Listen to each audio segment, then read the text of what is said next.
Good morning बच्चों। Exercise 6.3 हमारी चल रही थी बेटा। पिछली क्लास में हमने 4 क्वेश्चन किए थे इस एक्सरसाइज के। आज 5th क्वेश्चन वर्गमूल स्क्वायर रूट जिसे आप बोलते हो इंग्लिश में, उसका 5th क्वेश्चन हम करेंगे। क्या है क्वेश्चन कि निम्नलिखित संख्याओं में से प्रत्येक के लिए वह छोटी पूर्ण संख्या ज्ञात करो जिसमें इस संख्या को गुणा करने पर एक पूर्ण संख्या बन जाए। यानी हमें ये जो संख्या दे रखी है उसमें कौन सी संख्या से हम गुणा करें कि वो पूर्ण संख्या बन जाए। तो हम सबसे पहले क्या करेंगे बेटे, इनके हम गुणनखंड बनाएंगे, प्राइम फैक्टर्स करेंगे। प्राइम फैक्टर्स जब हम इनके करेंगे बेटा, तो सबसे पहला पार्ट लिया है मैंने 252 है। इनके हम गुणनखंड बनाएंगे। सबसे छोटी संख्या से भाग करना शुरू करना है आपको हमेशा। तो लास्ट में 2 आ रहा है तो हम 2 से ही स्टार्ट करेंगे। 2 से भाग किया तो हमारा आया 126। फिर दोबारा 2 से किया। इस तरह से हमने इसके ये सारे गुणनखंड बना लिए।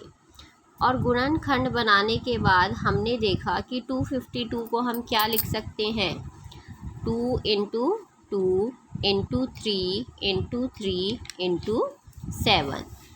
अब यहाँ पर देखो 2 का भी एक जोड़ा बना हुआ है और 3 का भी एक पेयर बना हुआ है।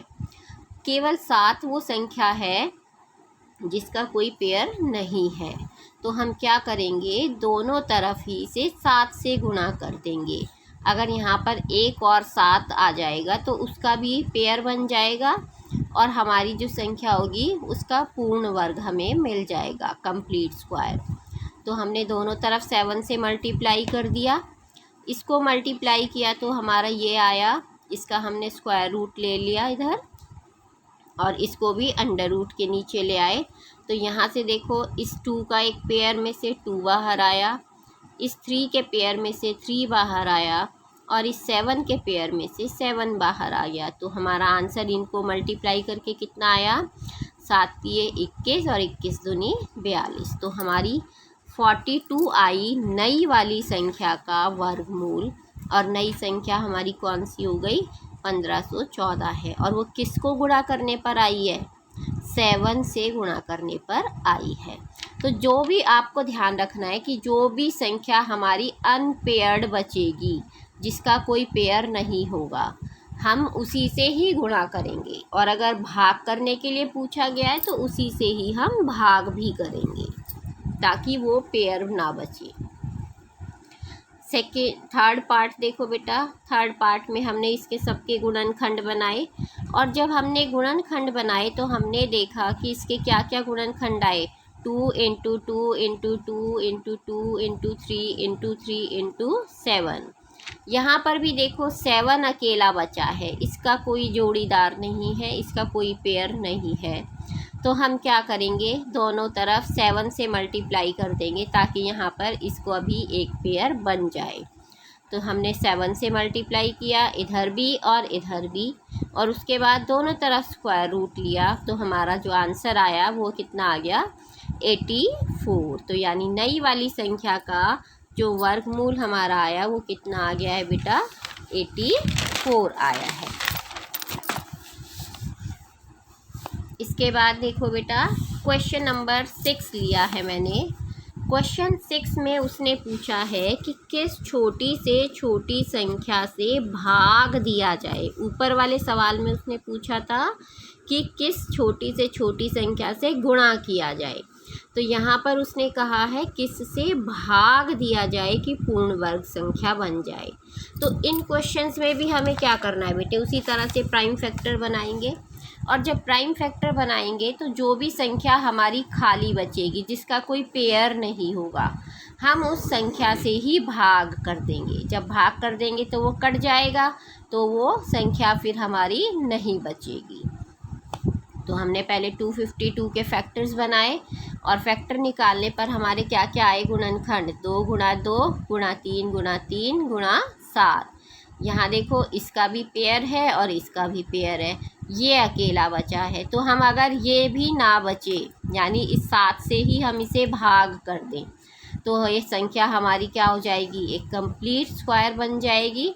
तो हमने दोनों तरफ 7 से डिवाइड किया, तो इस 7 से हमारा ये जो 7 है ये हमारा 7 कट जाएगा। तो यहाँ क्या क्या बचेगा, 2 इंटू 2 इंटू 3 इंटू 3, और इधर भाग किया तो बचेगा 36। जब इसका हमने स्क्वायर रूट लिया, वर्गमूल लिया, तो हमारा कितना आ गया बेटा, 6 आंसर हमारा आ गया। इस 2 में से एक 2 बाहर आया, इन 3 के पेयर में से एक 3 बाहर आया।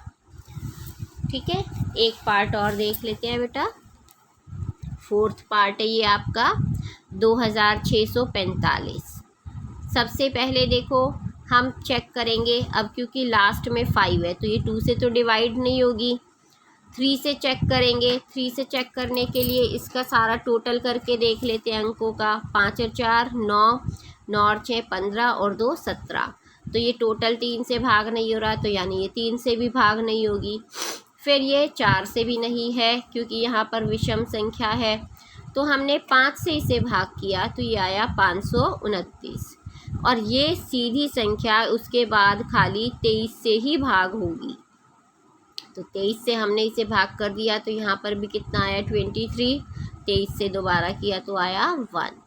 तो यानी कि ये जो संख्या हमारी दे रखी है इसके गुणनखंड क्या क्या आए, 5 गुणा 23 गुणा 23। अब इसका तो पेयर बन गया हमारा, लेकिन इसका पेयर नहीं है। यानी अगर हम इसको उड़ा दें, इससे भाग कर दें, तो हमारी क्या बचेगी बेटा, पूर्ण वर्ग संख्या बच जाएगी। तो उसने हमसे पूछा है किससे भाग करें, तो भाग करने में तो ये हटाना है, इसलिए हमने दोनों तरफ 5 से ही भाग कर दिया। इसे भाग किया तो आया 529, और इसको हम भाग करेंगे तो 5 से 5 कट कर हमारा बचेगा 23 गुणा 23, और दोनों का स्क्वायर रूट लेने पर हमारा आंसर आ गया बेटा 23। ठीक है बच्चों, इसके बाद है हमारा क्वेश्चन नंबर 7।